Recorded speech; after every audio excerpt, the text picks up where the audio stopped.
নমস্কার। এই যে আমি বাজারে গেছিলাম, বাজার থেকে এই তেলাপিয়া মাছটা নিয়ে এসেছি। মাছগুলো ভালো করে কেটে ধুয়ে নিয়ে নিয়েছি। আর মাছের এইখানে এই তেলাপিয়া মাছটা 140 টাকা করে কিনে নিয়েছি। আপনাদের ওখানে কত নিয়েছে একটু জানাবেন। আর এইখানে আমি নিয়ে নিয়েছি কিছু সজনে পাতা। আজকে আমি সজনে পাতা বাটাও করবো একসাথে, আর তেলাপিয়া মাছের ঝাল করব। আর সজনে পাতার সমস্ত ডাঁটাগুলো এবার ছাড়িয়ে নিচ্ছি ভালোভাবে। সমস্ত সজনে ডাঁটাগুলো ছাড়িয়ে সজনে ডাঁটাগুলো ভালো করে পাতা যে আছে সেই পাতাগুলো ধুয়ে নিয়েছি। আর এইখানে আমি নিয়ে নিয়েছি পেঁয়াজ কুচি, রসুন কুচি, কাঁচা লঙ্কা কুচি। আর এইখানে নিয়েছি পেঁয়াজ, আদা, রসুন, ওটা আমি একটু মিক্সিতে পেস্ট করে নেবো মাছের জন্য। আর টমেটো কুচি, ধনে পাতা কুচি, আর কাঁচা লঙ্কা কুচি। এবার আমি চলে যাচ্ছি রান্নার ওখানে।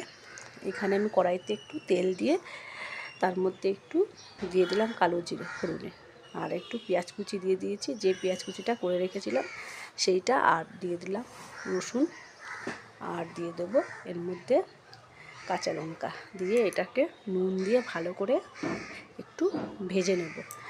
দিয়ে এবার আমি ভালো করে এভাবে নেড়ে চেড়ে নিচ্ছি। এবার আমি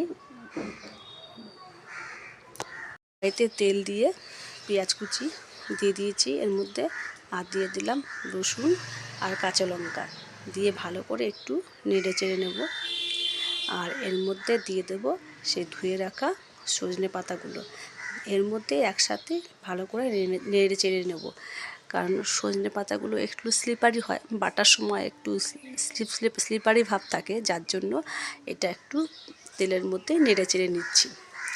এবার আমি শিলে দিয়ে দিচ্ছি সমস্ত পাতা আর পেঁয়াজ, রসুন, কাঁচা লঙ্কা একসাথে বেটে নিচ্ছি।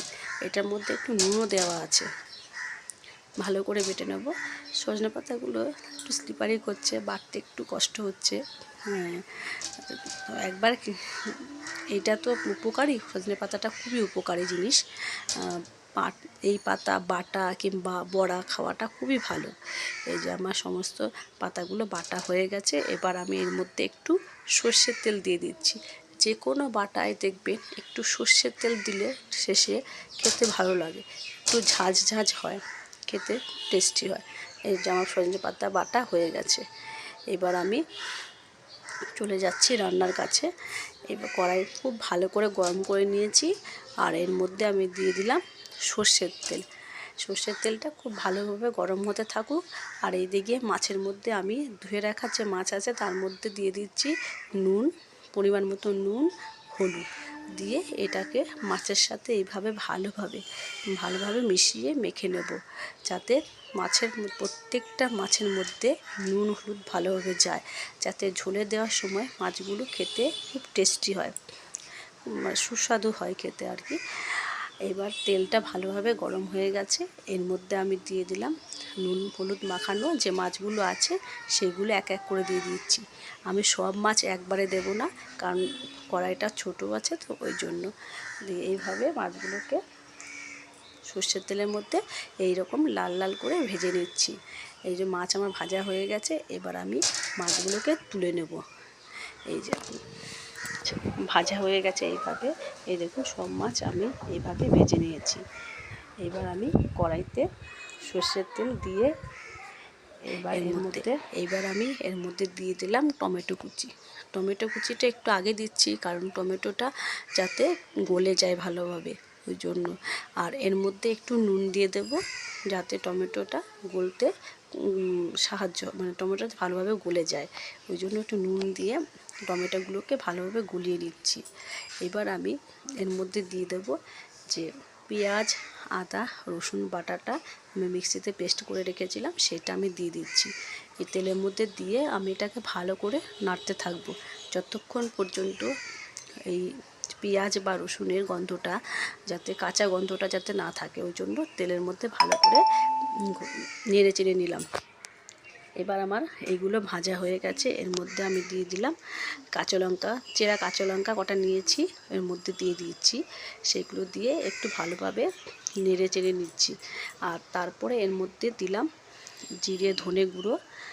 এবার দেবো আমি হলুদ গুঁড়ো, তারপর আমি দিচ্ছি শুকনো লঙ্কা গুঁড়ো দিয়ে এইগুলোকে ভালো করে এই পেঁয়াজ আদা রসুন বাটার সাথে ভালো করে মিশিয়ে ভালো করে কষতে থাকবো। এই মশলা কষানোটাই হচ্ছে আসল। এই মশলা কষানোটা যত ভালো হবে তত রান্না খেতে টেস্টি হয়।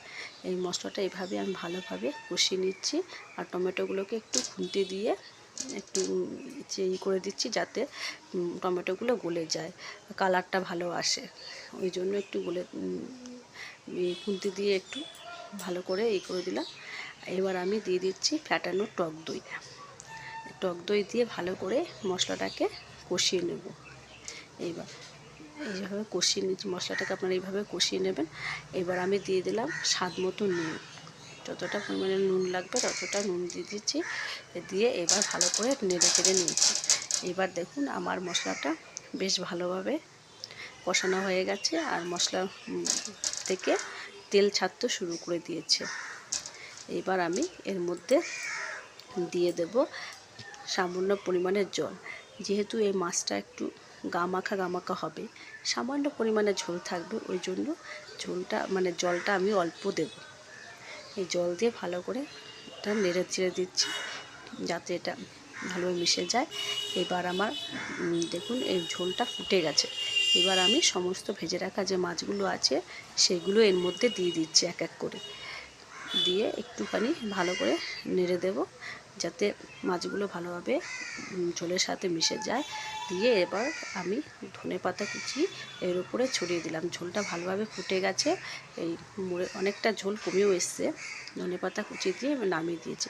আপনারা এভাবেও বাড়িতে করে খাবেন, খেতে খুব ভালো হয়। টাটা।